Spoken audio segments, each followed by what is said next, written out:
नमस्कार दोस्तों।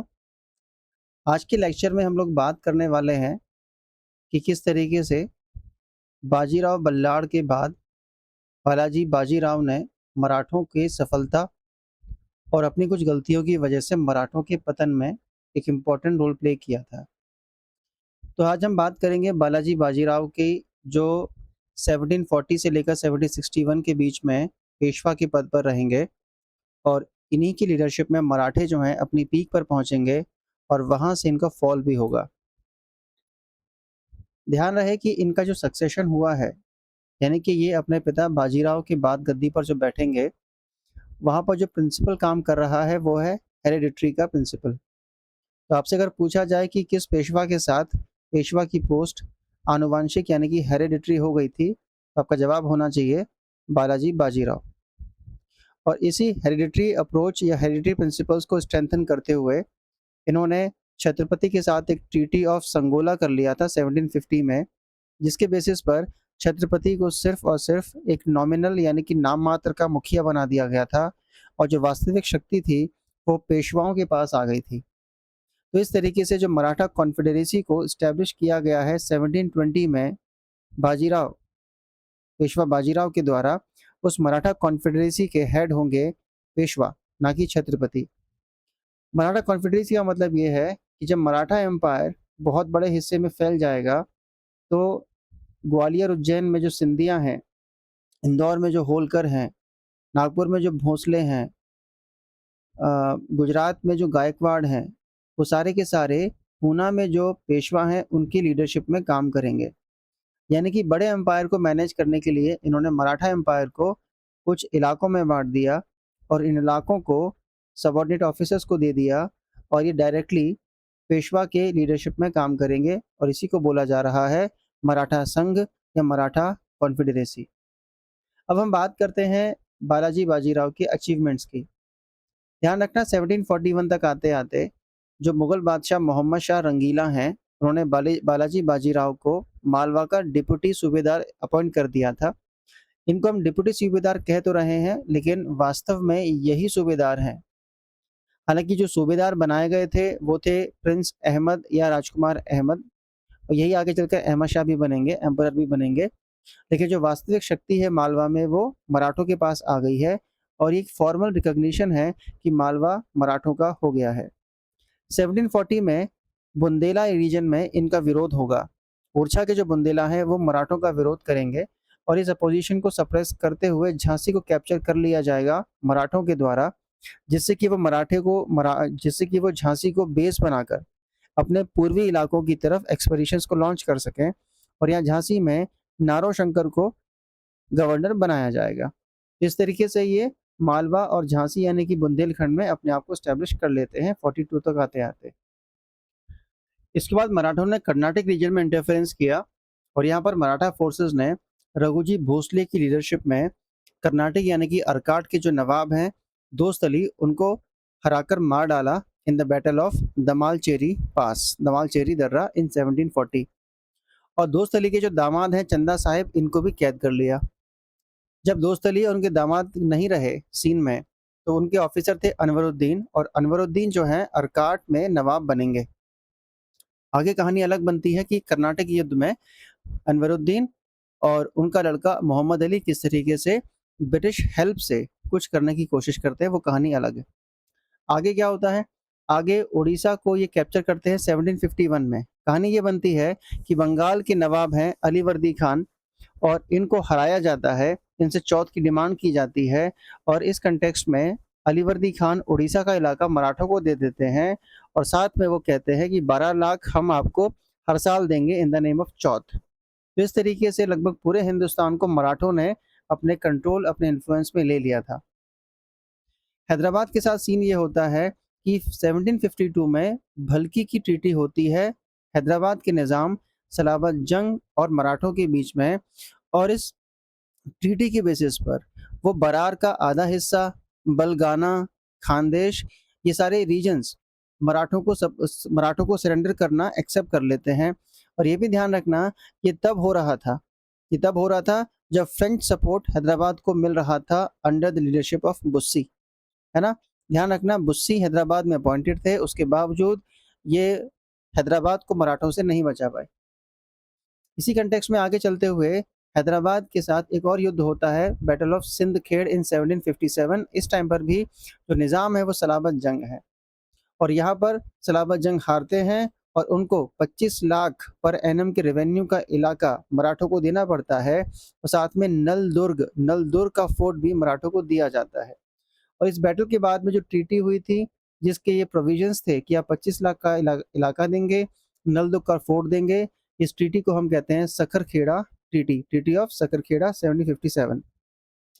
आगे चलकर फिर से एक बार बैटल ऑफ उदगीर होती है और यहाँ पर मराठा फोर्सेस सदाशिवराव भाऊ, जो बालाजी बाजीराव के कजन ब्रदर हैं, है ना, उन्होंने निज़ाम को हराया था, उनको फोर्स किया था कि वो 60 लाख पर एनम के रेवेन्यू वाले इलाके को मराठों को सौंप दें। तो आप देख सकते हैं कि धीरे धीरे जो मराठे हैं 52 से लेकर 60 तक आते आते निज़ाम से एक बहुत बड़ा इलाका अपने कब्जे में ले लेते हैं। अब आती है बात दिल्ली की। ध्यान रखना, दिल्ली में जो मुगल कोर्ट है यहाँ पर तो फैक्शन फाइटिंग चल ही रही थी, कोर्ट में कॉन्स्पिरेसीज चल ही रही थी, है ना। यहाँ पर हिंदुस्तानी फैक्शन था, यहाँ पर तुरानी फैक्शन था, यहाँ पर ईरानी फैक्शन था और ये फैक्शंस आपस में एक दूसरे के खिलाफ कॉन्स्पिरेसी करते रहते थे और बादशाह को अपने इन्फ्लुएंस में लेने की कोशिश करते रहते थे। तो यहाँ पर इस समय जो डोमिनेंट है वो है सफदरजंग। सफदरजंग वजीर है मुगल कोर्ट में और वो अपनी पोजीशन को स्ट्रेंथन करने के लिए 1751 में मराठों की मदद मांगते हैं, specially against invasions of Ahmad Shah Abdali या अहमद शाह दुर्रानी। ध्यान रखना, दिल्ली को अहमद शाह अब्दाली या दुर्रानी के हमलों से बचाने के लिए वजीर सफदरजंग ने मराठों से बात की है। अब दिक्कत एक साथ में ये भी आ रही है कि जो मुगल एम्परर है वो कमज़ोर है, अहमद शाह अब्दाली का खतरा बना हुआ है और कोर्ट में कॉन्स्पिरेसी चल रही हैं। तो चूंकि इंटरनली मुगल या दिल्ली कमज़ोर हो चुकी है, तो अब इनको बाहर से सपोर्ट चाहिए और बाहर से सपोर्ट देने की स्थिति में सिर्फ और सिर्फ मराठे हैं। तो इस कंटेक्स्ट में ध्यान रखना कि सफदरजंग और मराठों के बीच में एक एग्रीमेंट हो गया था 1752 अप्रैल में और इसमें ये कहा गया था कि हम आपको मुगल कोर्ट से 50 लाख रुपए देंगे, इसके बदले में मराठे दिल्ली की रक्षा करेंगे, आगरा और अजमेर का इलाका मराठों को दिया जाएगा और मराठों को पंजाब, सिंध और जो गंगा यमुना दोआब है वहाँ से चौथ वसूलने का अधिकार मिलेगा। ये जो एग्रीमेंट है, हालांकि इस पर मुगल एम्परर ने साइन नहीं किए थे, लेकिन इसके बावजूद हम समझ सकते हैं कि मराठों की जो महत्वाकांक्षाएं हैं, मराठों की जो इच्छाएं या एस्पिरेशन है वो कितनी ज़्यादा राइज कर जाएंगी। और ये जो एग्रीमेंट जो होने वाला था, भले ही वो ना हुआ हो, लेकिन वो बताता है कि मराठे हिंदुस्तान में एक अनडिस्प्यूटेड रूलर बनने की तैयारी कर चुके थे, उन्हें रोकने की ताकत किसी में नहीं थी। इसी कंटेक्स्ट में इन्होंने क्या किया, अटक तक अपने आप को एक्सपेंड किया। अब्दाली ने क्या किया था, अब्दाली ने 1757 में दिल्ली पर आक्रमण किया था और यहाँ पर उसने दिल्ली में नजीबुद्दौला नजीबुद्दौला को अपना बना दिया था रीजेंट और वो यहाँ पर रूल करेगा, है ना। इसको डी फैक्टो रूलर बना दिया था, अब दिल्ली में इसी की चलती थी। और इस प्रकार के इंटरफेरेंस को रोकने के लिए मराठों ने दिल्ली पर अटैक किया, दिल्ली को अपने कंट्रोल में लिया, है ना। और इनको लीड कर रहे थे रघुनाथ राव, है ना, रघुनाथ राव इनको लीड कर रहे थे। इन्होंने 1758 तक लाहौर को कैप्चर किया और वहां से अब्दाली के गवर्नर को एक्सपेल कर दिया और इस तरीके से उड़ीसा में कटक से लेकर पंजाब या झेलम के किनारे अटक तक मराठों की पताका फहराने लगी। तो आप देख सकते हैं कि अब्दाली ने जब 1757 में दिल्ली पर कब्जा किया था, दिल्ली पर अटैक किया था, तो इसके रिस्पॉन्स में मराठों ने आगे बढ़कर लाहौर से अफगानों को, अब्दाली को भगा दिया था। और यहाँ से एक तैयारी होती है कि अब थर्ड बैटल ऑफ पानीपत होके रहेगा। अब इस कंटेक्स्ट में ध्यान रखना कि जब ये लोग लाहौर तक पहुंचते हैं तो इन्होंने भले ही एक आर्गुमेंट या प्रोपेगेंडा एडवर्टाइज किया था, हिंदू पद पादशाही, यानी कि हिंदुस्तान में हिंदुओं का राज होगा। लेकिन दिक्कत ये हुई कि जब इन्होंने नॉर्थ की तरफ एक्सपेंशन किया, अपने इन्फ्लुएंस को बढ़ाया, तो राजपूतों और जाटों को भी इन्होंने लूटा है और उनकी इंसल्ट की है। होना ये चाहिए था कि अगर आप डेक्कन से आ रहे हो और नॉर्थ में एक्सपेंड कर रहे हो, तो नॉर्थ में या सेंट्रल इंडिया में जो लोकल पावर्स हैं, जो हिंदू पावर्स हैं, कम से कम आप उनका सपोर्ट तो लीजिए। तो ध्यान रखना, इन्होंने अपने आप को कंसोलिडेट नहीं किया। ये ओवर कॉन्फिडेंस में चले गए कि हमें किसी की ज़रूरत पड़ेगी नहीं, है ना? इन्होंने कंसोलिडेशन नहीं किया, इन्होंने लोकल रूलर्स के साथ मिलकर अलायंस नहीं बनाया, है ना? They were supposed to make alliances to consolidate expansion in far off regions and to counter Abdali and the Muslim aristocracy. क्योंकि आपको मालूम होना चाहिए कि नॉर्थ इंडिया में एक लंबे समय से मुस्लिम एरिस्टोक्रेसी स्टैब्लिश हो चुकी है और वो कभी नहीं चाहेगी कि साउथ से कोई और पावर आए। वो साउथ की पावर को इस तरीके से अपोज करेंगे कि जैसे वो काफिर हैं। लेकिन यहाँ काफिर और मुस्लिम या हिंदू या मुस्लिम होने की बात नहीं है। एक पहले से एस्टैब्लिश एरिस्टोक्रेसी नई एरिस्टोक्रेसी को नहीं आने देगी, और भले ही उसके लिए उन्हें अहमद शाह अब्दाली का सहयोग लेना पड़े। इस बात को मराठे नहीं समझ पाए कि अगर north Indian Muslim aristocracy Abdali की मदद लेती है मराठों को काउंटर करने में, तो उन्हें भी नॉर्थ इंडिया के जो हिंदू लोकल रूलर्स हैं उनके सपोर्ट की जरूरत पड़ेगी। ऐसा इन्होंने नहीं किया।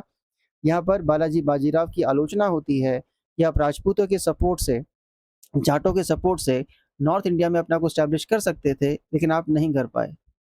और फिर फाइनली 1759 में अब्दाली दिल्ली तक आता है और यहाँ नजीबुद्दौला की मदद से मराठों को चैलेंज करता है। नजीबुद्दौला रोहिला पठान है और ये चैलेंज करता है मराठों को, और यहाँ पर मराठे हारते हैं।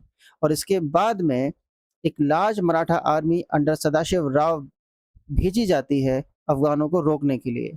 यानी कि 1757 में पहले अब्दाली आए, उन्होंने दिल्ली पर अटैक किया, इसका काउंटर मराठों ने किया, और फिर अब्दाली आए, अब फिर मराठे चलेंगे।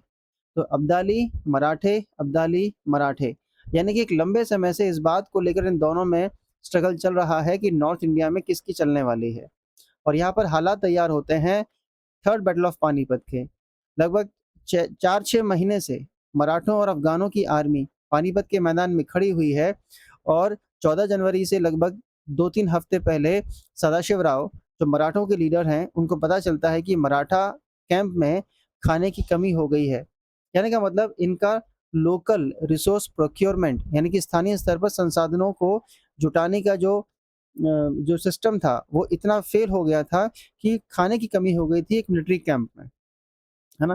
तो ये ध्यान रखना, जब फ्रस्ट्रेशन में आकर कि भाई अगर खाना नहीं मिलेगा तो मर जाएंगे, तो मरने से बेहतर है, भूखों मरने से बेहतर है कि हम लड़ाई में लड़ते हुए मारे। तो इस फ्रस्ट्रेशन में जब इन्होंने अफगानों से लड़ाई शुरू की तो ये हारे, बहुत बुरी तरीके से हारे, है ना? कुछ फिगर्स कहते हैं कि 70 से 80 हजार मराठे इसमें मारे गए थे, है ना? हम ये कहानी बाद में देखेंगे कि इसका इम्पैक्ट क्या हुआ था, लेकिन ध्यान रखना ये एक डिजास्टर था मराठों के लिए।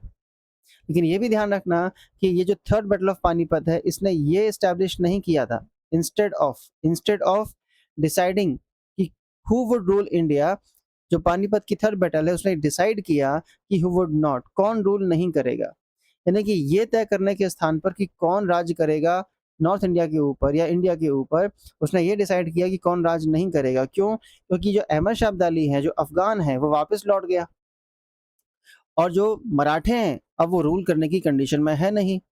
तो इसकी वजह से जो वैक्यूम बनेगा नॉर्थ इंडिया में, ये भरने के लिए ब्रिटिश ईस्ट इंडिया कंपनी अगर ताकत दिखाती है तो वो सफल भी हो जाएगी। तो हम कह सकते हैं कि अगर मराठे सक्सेसफुल रहते इस बैटल में, तो ब्रिटिश कंपनी के आने के लिए थोड़ा सा और परेशानी बन सकती थी। अब अगर हम क्रिटिकल इवैल्यूएशन करते हैं बालाजी बाजीराव का, तो इसमें हम देखेंगे कि उन्होंने कुछ अच्छे रिफॉर्म्स भी किए थे। ऐसा नहीं था कि उन्होंने सिर्फ ब्लंडर्स ही किए थे, कुछ इंपॉर्टेंट अच्छे रिफॉर्म्स भी किए थे, कि जैसे दीवानी और फौजदारी कोर्ट्स को इन्होंने रिफाइन या इम्प्रूव किया था। फिर रेवेन्यू एडमिनिस्ट्रेशन को अच्छा करने के लिए अकाउंट मेंटेनेंस को एफिशिएंट बनाया था। पुणे में पुलिस फोर्स को मेंटेन किया था जिससे कि वहाँ पर जो पीस है, जो स्टेबिलिटी है वो इंश्योर हो पाई थी। फिर ट्रेड को बढ़ावा देने के लिए रोड नेटवर्क को इम्प्रूव किया था, और पंचायत सिस्टम को भी इफेक्टिव बनाया था। यानी कि इन्होंने कुछ रिफॉर्म्स तो किए थे, इसमें कोई डाउट नहीं है, लेकिन इनके जो ब्लंडर्स हैं वो कहीं ज़्यादा बड़े हैं। फॉर एग्जांपल, इनकी जो पॉलिसी थी, उस पॉलिसी की वजह से जाट और राजपूत इनसे अलग हो गए थे, दे वर एलियनेटेड फ्रॉम मराठास। दूसरा, इनके टाइम पर जो फ्यूडल टेंडेंसीज़ थी वो बढ़ती हैं, वो ताकतवर होती हैं और इसकी वजह से जो सबऑर्डिनेट्स हैं पेशवा के, वो रिबेलियस हो जाते हैं और इसकी वजह से जो मराठों की यूनिटी है, वो कमज़ोर हो जाती है। जो सिंधिया हैं, जो होलकर हैं, जो गायकवाड़ हैं, जो भोसले हैं, इनमें आपस में डिसयूनिटी बढ़ने लगती है। तो ये भी मराठों की डिक्लाइन या फिर कमज़ोरी का एक कारण बनेगा। इनकी आर्मी का जो डिसिप्लिन था वो भी कमज़ोर होने लगा था। अब मराठों की आर्मी के साथ महिलाएँ भी साथ में चलती थी, डांसर्स भी साथ में चलती थी। तो एक तरीके से मराठों के जो मिलिट्री एक्सपीडिशंस होते थे, they had become picnic parties, यानी कि गंभीरता थोड़ी कम हो गई थी। या तो इनमें कॉन्फिडेंस बढ़ गया था कि वो कहीं भी जाएँगे तो उन्हें लड़ना पड़ेगा ही नहीं। जब लड़ना पड़ेगा ही नहीं तो फिर लड़ने की तैयारी करनी क्यों है? तो यहाँ पर हम इनके ऊपर ये आरोप लगता है कि यहाँ पर ये कमज़ोर हो गए थे, है ना? आर्मी कमज़ोर हो गई थी। फिर दूसरा, ये बहुत इमैच्योर था इनकी तरफ से कि पंजाब तक पहुँचकर इन्होंने अब्दाली को जो चैलेंज किया है, वो नहीं करना चाहिए था इतनी जल्दी। पहले इनको राजपूत, जाटों और दिल्ली के आस-पास में अपने आप को कंसोलिडेट करना चाहिए था और तब जाकर इन्हें पंजाब में जाना चाहिए था। लेकिन ये पूना में बैठे हुए थे और सेंट्रल और नॉर्थ इंडिया में अपने आप को स्टेबल कर नहीं पाए थे और पंजाब को इन्होंने छू लिया। तो हम कह सकते हैं कि पंजाब तक जो रीच इन्होंने अचानक से बढ़ा दी, वो अनस्टेबल था और ये इसको सपोर्ट नहीं कर सकते थे। फाइनली हम ये भी कह सकते हैं बालाजी बाजीराव के बारे में कि ये ब्रिटिश कंपनी के ट्रू कैरेक्टर को समझ नहीं पाई थी, है ना? बंगाल में कंपनी किस तरीके से काम कर रही है, कर्नाटक में ये किस तरीके से काम कर रही है। अलीवर्दी खान तो समझ गए थे। अलीवर्दी खान यूरोपियन कंपनीज़ के नेचर को समझ गए थे, लेकिन बालाजी राव कंपनी के नेचर को नहीं समझ पाए थे। इस वजह से इन्होंने यहाँ तक कर दिया था कि ब्रिटिश कंपनी की मदद से एक मराठा सरदार थे तुलाजी आंग्रे, जिनके अंडर में मराठा नेवी थी और ब्रिटिश कंपनी के साथ मिलकर उन्होंने तुलाजी आंग्रे को सप्रेस करवा दिया था, उनको हरवा दिया था। तो ये ध्यान रखिएगा कि ये एक इम्पोर्टेंट इंसिडेंस आता है कि जहाँ पर ये अपने लोकल दुश्मन को या लोकल कॉम्पिटिटर को सप्रेस करने के लिए विदेशी का सपोर्ट कर रहे हैं। इससे मराठों की नेवी कमज़ोर हो जाएगी और आगे चलकर इनके लिए डिवास्टेटिंग सिद्ध होगी। फाइनली हम ये कह सकते हैं कि जो बालाजी बाजीराव हैं, उन्होंने जिस तरीके से बहुत जल्दबाजी में एक्सपेंशन किया है, वो सस्टेनेबल नहीं था, अनसस्टेनेबल था, है ना? और वो नॉर्थ इंडिया की जो पॉलिटिक्स है, उसको समझ नहीं पाए थे कि जो नॉर्थ इंडिया में मुस्लिम अरिस्टोक्रेसी है, वो मराठों के राइज़ को एक्सेप्ट नहीं करेगी और मराठों को फ़ेल कराने में वो कुछ किसी भी हद तक जा सकते हैं। इवन मुस्लिम अरिस्टोक्रेसी ने अब्दाली को इसीलिए बुलाया था कि वो मराठों को ख़त्म कर सकें। और दूसरा, ये यूरोपियन कंपनीज़ की जो चुनौतियाँ हैं, उसको भी नहीं समझ पाए थे। तो बहुत सारी अच्छाइयाँ हो सकती हैं बालाजी बाजीराव में, लेकिन उनमें जो कमज़ोरियाँ थी, उनकी जो वीकनेसेस थी, उसकी वजह से मराठा एम्पायर को बहुत बड़ा नुकसान उठाना पड़ा था। Thank you.